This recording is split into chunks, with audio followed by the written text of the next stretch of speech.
Okay, so imagine this.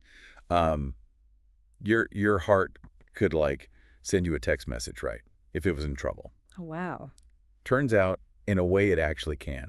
Yeah, that's pretty fascinating. It is. So today we are diving into the world of BNP.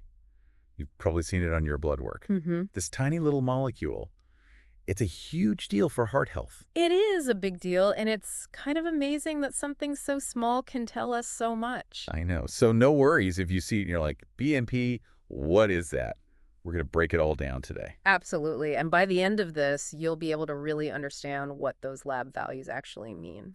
So for those of us who maybe don't have, MD after their name, Right. what is this thing? What is BNP? BNP stands for a brain natriuretic peptide. Okay. It's a hormone, and your heart releases it when it's under stress. Let's try this up. So think of it like an alarm system Okay. built into your heart. When your heart chambers, they get stretched out, Mm-hmm. like when it's having to work extra hard to pump that blood effectively, it releases more of this BNP into your bloodstream. Interesting. So it is sending up that flare, Yeah. like, hey, something's going on here. Exactly. It's like a Okay. little message in a A bottle. little SOS. Yeah, exactly. So why should we care? I get it, the heart's trying to tell us something, but Mhm. what makes BNP so important for understanding what's going on with our ticker?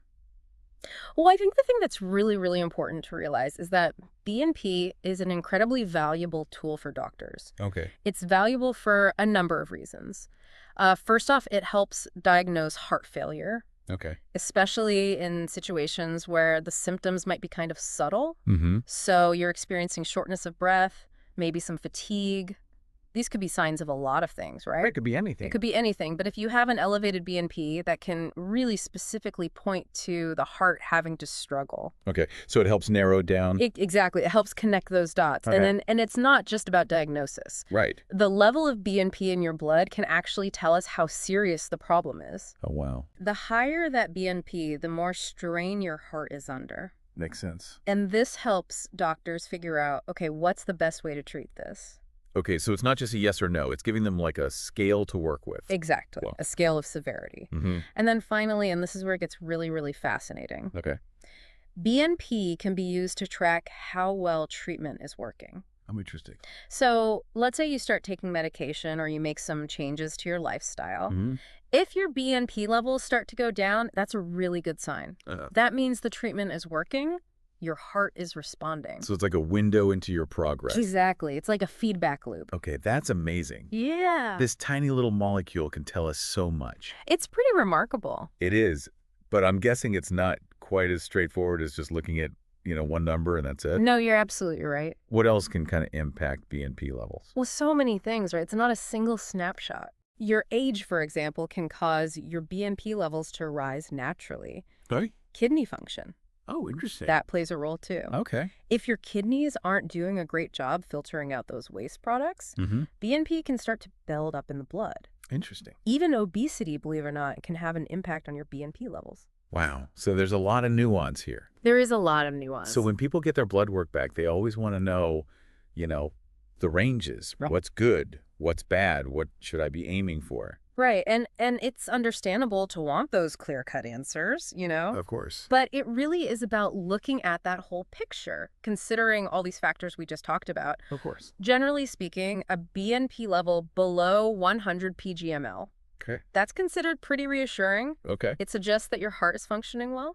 Okay, good. Between 100 and 400 pgml, that's kind of a gray area. Okay. So it raises a flag. Mhm. Doctors are going to want to investigate further. And then above 400 pgml, that strongly suggests heart failure. Okay. And that's something that needs prompt medical attention.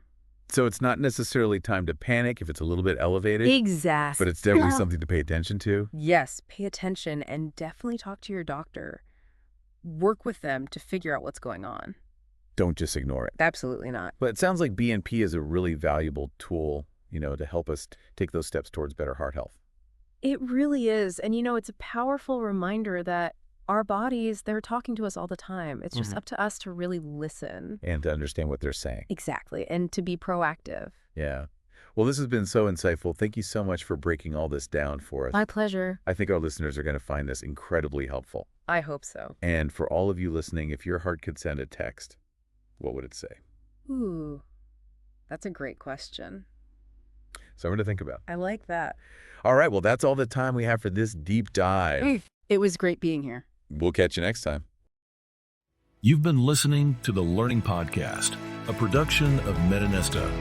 Remember, learning is a journey. One step, one insight, one skill at a time. We'll see you next time. Keep learning, stay curious, and as always, be awesome.